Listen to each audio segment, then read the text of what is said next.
Welcome back to the Grey Grit and Everything in Between podcast with me, Ellie. And I'm so glad you're here. I hope you are navigating these podcasts really well. As always, I am just a message away. Um, Today's episode is called When Life Changes. And there is one thing we all know by now that it's this: life doesn't ask permission before it rearranges everything. For women who've experienced trauma, for women whose nervous system has been shaped by survival, change hits us differently. And today we're going to talk about why. Why unexpected shifts can send you spiraling, why pressure feels overwhelming and motivating at the same time, and most importantly, how to take back control when life suddenly flips the script.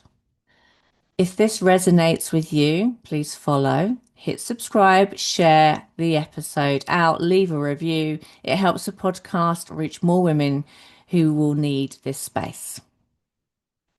So, part one: why trauma feels why trauma makes change feel overwhelming.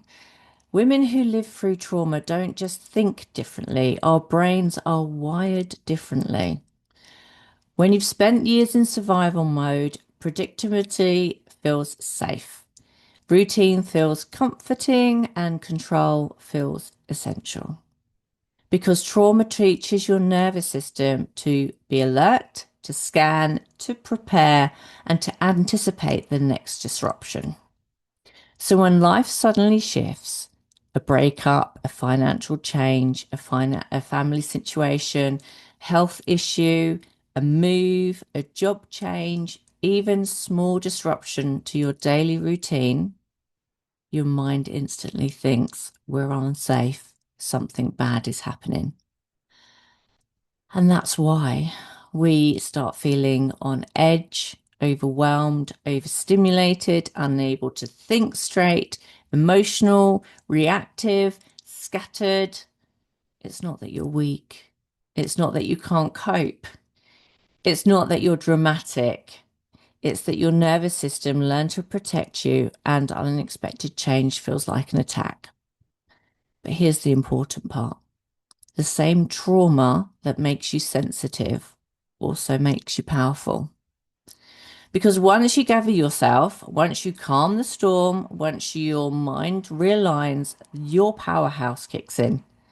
The women who survive trauma, they thrive under pressure once they understand what's happening to them, what's happening inside them.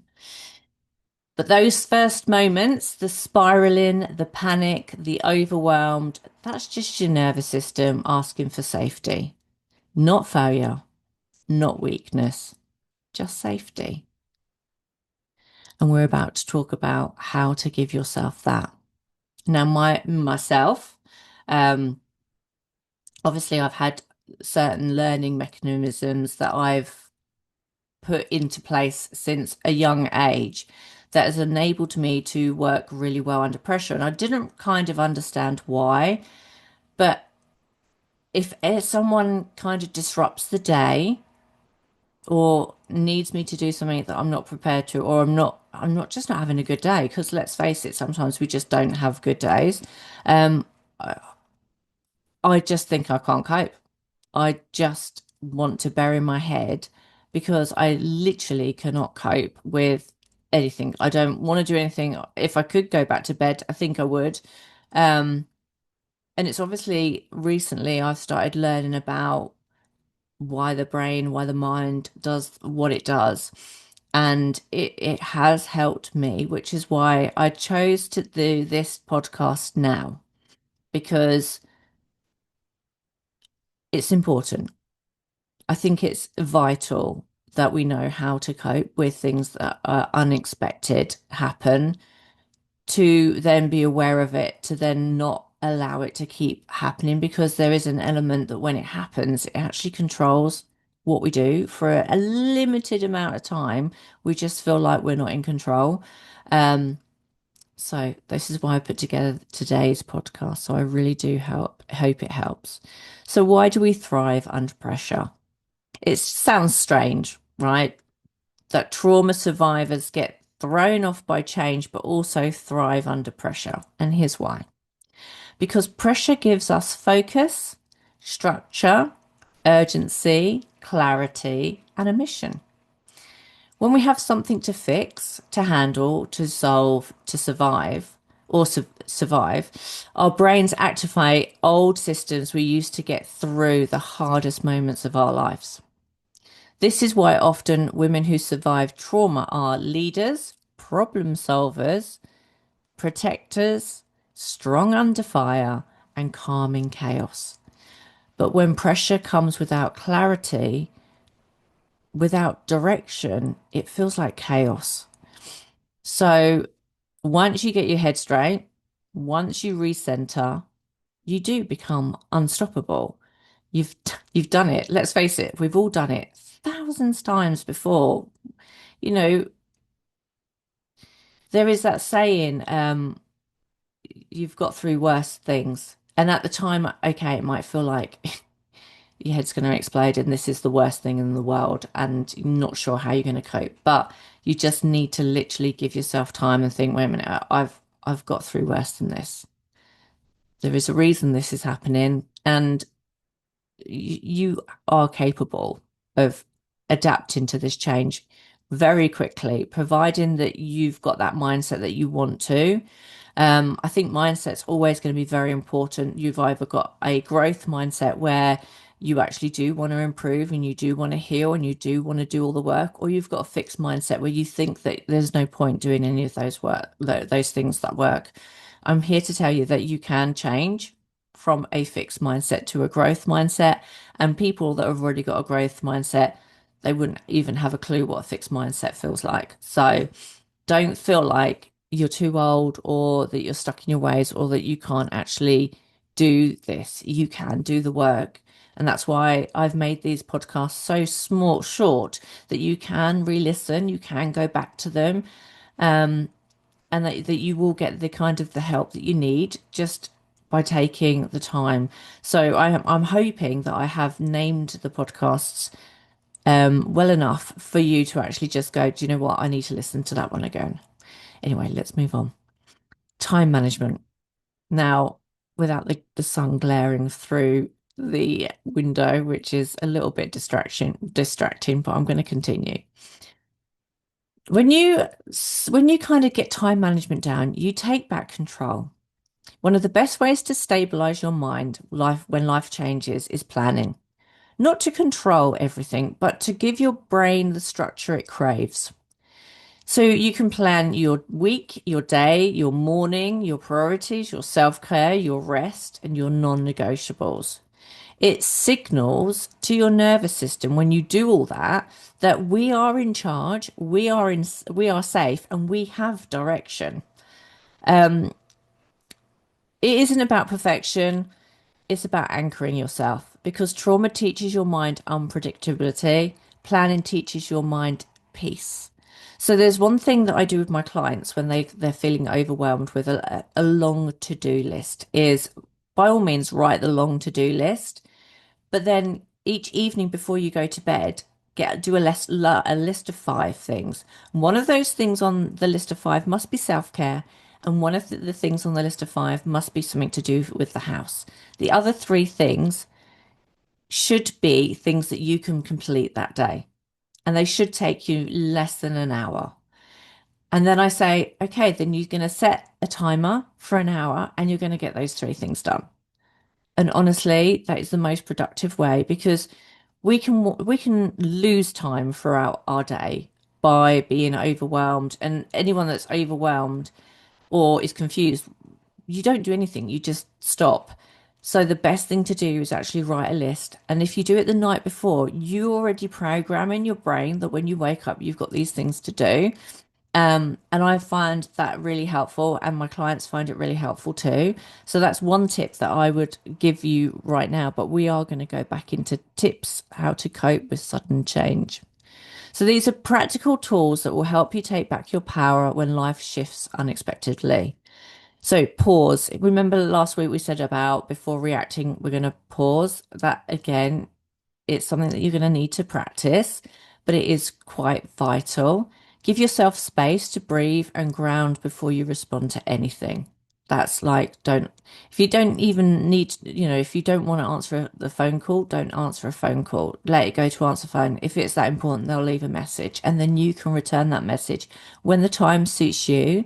Um, Personally, I ask for people to email me because then I have a paper trail and I know what's been said. Because sometimes with my memory, I can't remember the things that have been said. So I often ask people to communicate with me via email because then I know I can go back and actually read what I've said, what they've said. Um, Name the emotion. Say, I am overwhelmed, I am scared, I feel thrown off. Naming it reduces the panic because it is just an emotion. Return to structure. Write your to-do list, plan the next 24 hours, anchor your mind in something predictable.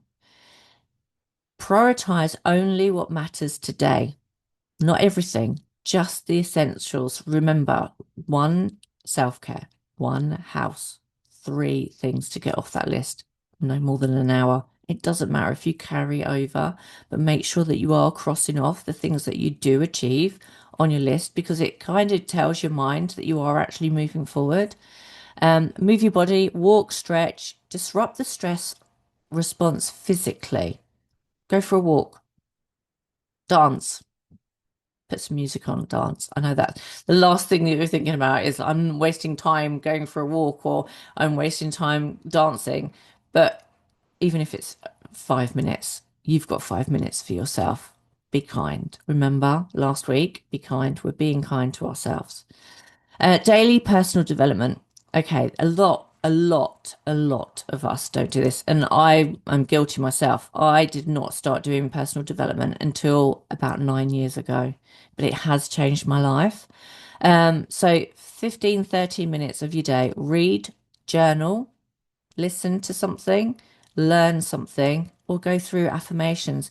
I've mentioned a YouTube channel before called Your Universe. They have affirmation play like it's kind of like a meditation, sleep hypnosis, but you don't have to sit there and listen to the whole 10, 15 minutes. You could just literally put it on for a couple of minutes until you start feeling yourself again.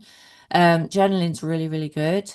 You can get diaries from Amazon, like proper manifestation diaries that kind of prompt you with your morning and your afternoon and your evening. You can listen to a podcast like myself. You can re-listen. Just something that you know that is your self-care. It's you're bettering yourself because you don't want to stay stuck where you are. You actually want to move forward. Increase self-care in times of chaos. So, drink more water. Forgive yourself for needing to rest. Do more grounding. Give yourself more compassion. A skincare routine. That's one of the things I always say. Another thing that I say to my clients, if they haven't got a skincare routine, put one in place. It's 10 minutes a day that you're literally focusing on yourself. It doesn't have to be an in-depth 7-step skincare routine. It could just be cleanse, tone, moisturize, but you're taking steps to love yourself, and that does actually make a difference. Or apply some makeup, doesn't have to be a work of art. You might just feel better just for stopping and distracting your mind for a second and applying makeup. I know it helps me so much on days that I just feel like I'm finding a little bit harder. I just go and put my makeup on and I'm like, do you know what? I've got a mask on now. I can deal with anything. And there's nothing wrong with that. Tell someone you trust, not to vent endlessly, but to reduce the shame of spiraling. Focus on what you can control. So, your attitude, your habits, your schedule, your responses. Breathe into your power. So, slow breathing. Remember last week I said about breathing in when you're looking at a picture frame or a mirror, and then breathe out, and then breathe in, and then breathe out until you just feel like you're grounded. Put your hand on your heart while you do it because feeling your heartbeat is really good. There is another thing if you do go for a walk, Try just give yourself a color and then just look for everything that color. Um, or just take real good look at the buildings or the clouds, or just look for signs of nature and color. Um, that really does help as well. And remind yourself, we've survived everything so far. It's it might feel like the world is coming down, crashing, and you can't cope, and you just want to give up, and it's just too hard right now. But honestly, it's just temporary. It's just temporary. Everything is just temporary. You just got to give yourself a bit of time. Be kind to yourself. Okay, the power of restraint and fear over nothing. So if you fear nothing, you conquer everything. So let's talk about restraint. Restraint isn't holding yourself back, it's holding your power. When life changes, your first reaction may be to panic, lash out, overthink, catastrophize, spiral. But restraint says, I choose my response. I do not let circumstances choose it for me. Restraint is self leadership. Restraint is emotional mastery. Restraint is how you control back, take your control back, not by controlling the world, but controlling your inner world. And when you practice restraint, something incredible happens. You begin to fear nothing because you realize you can conquer everything. Not because life's easy, not because you're unbreakable, but because you've already survived more than most people will ever understand. You've proven yourself 100 times and you'll do it again. So at the end of the day, it's important that we just realize that these things, these events, these changes, these things that knock us for six, we do have control over them. We will always have control how we deal with them. And hopefully, this podcast will give you the insight that you're not on your own. You're not, if you're being called names and stuff, being called dramatic and yeah, all the things I know, all the things that come at us. Um, you it's just remind yourself that you're none of those things. You're just a good person dealing with a really crappy situation right now, but it's not going to last forever. So thank you for joining me on this episode. Life doesn't always ask permission before it shifts, but we get to choose how we respond. We get to choose our structure. We get to choose our power. We get to choose our healing. If this episode supported you, helped you, or made you feel understood, please share it, follow, hit subscribe, and help this podcast reach more women who need these conversations.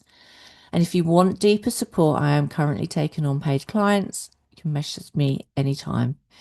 You are stronger than the change, stronger than the fear, stronger than the chaos, and you will rise like you always do.